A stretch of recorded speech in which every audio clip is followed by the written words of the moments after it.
Life of Jesus, a devotional study by Melva Purkis.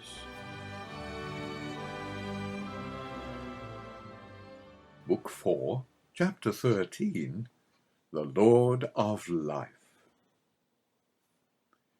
Jesus returned from the mountain and entered Capernaum, surrounded by apostles whose minds must have been much occupied by the things which they had heard. The multitudes had listened to him, accepting him as a scribe, marveled that he spoke with authority. Immediately it was known that he was back in the city. He was once more the centre of importunate crowds pressing their needs upon him. Quartered at Capernaum at that time was a remarkable Roman officer. He was a centurion in charge of foreign troops in the town. But unlike the great majority of Romans, he had come to respect the Jews, their God, and their laws. Although it is evident that he had not gone so far as to become a proselyte, he had built the Jews a synagogue. But the centurion had a greater commendation. He possessed unbounded faith in Jesus. He showed a care for his slave which was almost unique in a man of his standing. There was a humility about him which came strangely from a responsible Roman. There can be no doubt that he knew a great deal about Jesus. His behaviour suggests acquaintance with the noblemen of Herod's court, who had hurried to Cana a few weeks before, when his son was at the point of death. He had probably heard how Jesus had spoken of the word which had restored his son 25 miles away. Thus it was that when he heard that Jesus was back in the city, the centurion sought aid on behalf of his sick servant. In his humility he would not go to Jesus himself, but asked the rulers of the Jews to make the appeal on his behalf. It may be that some members of the deputation acceded to the request reluctantly, but their indebtedness to their benefactor prevented refusal. Their approach did not reflect the humility which the centurion would have desired. Instead of laying stress upon the Roman's need and faith, they emphasized his worthiness and his generosity. They besought him instantly that he was worthy for whom he should do this, for he loveth our nation, and hath built us a synagogue. But Jesus recognized the faith and the humility behind the request.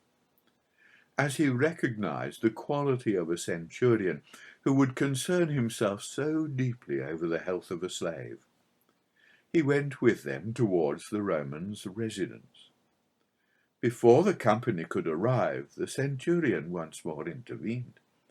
He sent out his friends to Jesus with the message that it was not fit that Jesus should defile himself by entering his home, nor did he consider himself worthy to come out and speak with him.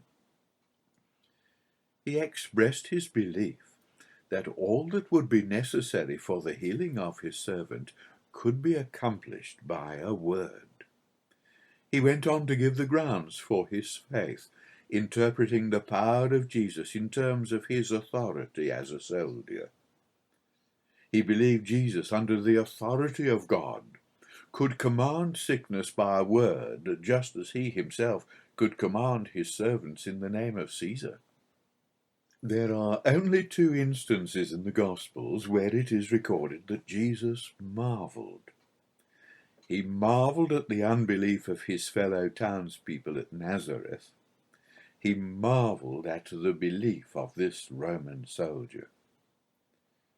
Jesus faced the deputation of the Jews. Consciousness of their divine favour contrasted strangely with the humility of this Gentile. Their unbelief presented an even more forceful enigma in the light of his profound and reasoned faith. They were of all people the children of faith. They were the natural offspring of faithful Abraham. God had sent his Son into their midst, seeking a faithful response to his words of life, words which had been given the testimony of miraculous works. But that response was not to be found in Israel. It was found at this moment in the heart of a Roman centurion. Jesus turned to the men who, in introducing the needs of the heathen, had so smugly referred to our nation. He assumed the role of a prophet. I say unto you, that many shall come from the east and west, and shall sit down with Abraham, Isaac, and Jacob in the kingdom of heaven. But the children of the kingdom shall be cast into outer darkness. There shall be weeping and gnashing of teeth. These words were the confirmation of the promise of God to Abraham and of the testimony of the prophets. Yet there can be no doubt that the rulers of the synagogue could have received no ruder shock to their cherished beliefs than they did outside the centurion's house that day. They had unwittingly set the scene for a demonstration which was a complete inversion of a hitherto unquestioned picture. They had a very clear conception of their favoured position, not only now, but in the end of the world. That they should forfeit their ancient and natural prerogative was unthinkable. That they should be cast into outer darkness in anger and sorrow, whilst heathens from all over the earth enjoyed the privilege they had lost, was altogether beyond their comprehension. But that Jesus had present and undeniable evidence of a faith that put their unbelief to shame, they could not deny. His pronouncement would do nothing to heal the breach that had already appeared in his relations with them. Although they had no answer now, it would not be long before they showed their hand. Meanwhile the word of power had gone forth. The centurion's servant had been restored according to his faith. In spite of superficial appearances in Matthew's account, it is conclusive that the soldier had no personal contact with Jesus. With that wonderful reverence for human personality which shines forth in so many of his contacts, the Lord respected the man's sincere humility, showing him by his absence how truly he had understood his heavenly mission. He paid silent tribute to his robust faith. These were busy days in Capernaum. Jesus had little time to do anything but attend to the ceaseless needs of the multitudes. So great was his concentration upon this ministry, and so much did he neglect himself, that several of his friends sought forcibly to restrain him, fearing he would become completely exhausted. When Mark says, "For they said, he is beside himself," his words did not mean as much as they imply. They suggest an acute apprehension that his mind and body would be unable to stand much more strain. Their concern was a tribute to their regard for him, but it also showed a lack of understanding of the dynamic and all-pervading purpose of their Lord, and of the unfailing source from which his strength was renewed. Shortly after the healing of the centurion's servant, Jesus left Capernaum to begin another circuit of the surrounding towns and villages. Accompanied by the 12 and followed by many people, he went southwestwards over the Galilean hills towards the plain of Esdraelon.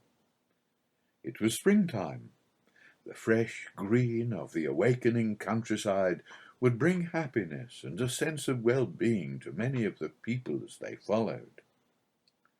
The disciples, too, would probably feel a new sense of eagerness as they left the familiar streets of their own city to begin their first campaign as the 12 whom the Master had chosen to be his apostles. It would be evening before they had covered the 25 miles which brought them within sight of the town of Nain. It soon became apparent that there was no little stir in the place. A crowd was streaming out of the city gate, and the echoes that came faintly up to them, lingering among the hills, proclaimed a time of mourning. A funeral procession was making its way towards the burial ground on the road to Endor. It was not long before the two multitudes met and mingled, the crowds who followed the Prince of Life and those that accompanied the victim of death. It was a great and solemn moment when Jesus reached the bier and looked down at the dead face of the young man. An inevitable moment. He turned to behold the agonized features of the widowed mother, who, heedless of the interruption, continued her bitter wailing. Jesus would see far more than her present anguish. He would see the sadder change from wife to widow in the humble home, her love for a son who took his father's place, her increasing dependence upon his industry and strength. He would know that nothing now remained but sorrow and poverty and loneliness. Such insight would stir to emotion the most callous man. Looked upon by one who knew the human heart so well, it could not fail to move his spirit and evoke his compassion. Weep not. Words, empty words. What comfort could they give? Could they restore to her the life of the son she had brought to birth only to mourn at his grave? Could they sweep away the load of grief that bowed her body? Could they remove the years that stretched away before her? Ah, dear, lonely, stricken soul, they can do all these things. The Lord of life is standing at your side. There is authority mingled with the love in his words. Reluctantly she lifted her tear-stained face. Her eyes sought and found the face of Jesus. In a moment she realized the words were no longer words. Before he stepped forward and touched the wicker-work that held her son, she knew. Young man, I say unto thee, arise. And in the evening light before the hushed multitudes, the young man sat up and spoke. And Luke records with simple significance, he gave him to his mother. So it was that among the hills of Galilee overlooking the plain that has been, and is yet to be, so typical of man's conflict and death, the apostles learned the highest ministry of their Lord. Multitudes would continue to stream forth from the city gate bearing their dead. But the Redeemer had come to say to those that mourned, weep not, and to follow his words of love with power so great that death itself could not prevail against it. A wave of awe swept the people. God was glorified. His prophet was acknowledged, and his fame spread abroad. The great tragedy is that the beneficent effect faded with the passing years, and the Lord of life was to take a lonely road to his garden grave. The tragedy continues despite the final triumph of the empty tomb. The multitudes pass by unheeding, or pause to watch and wonder and forget. Only the disciples remain. But to them he gives power to become the sons of God. Though death may step in to rob them of their promise now, He who is alive for evermore and has the keys of the grave and of death will one day stand at the graveside to crown their mortal strivings with eternal blessing.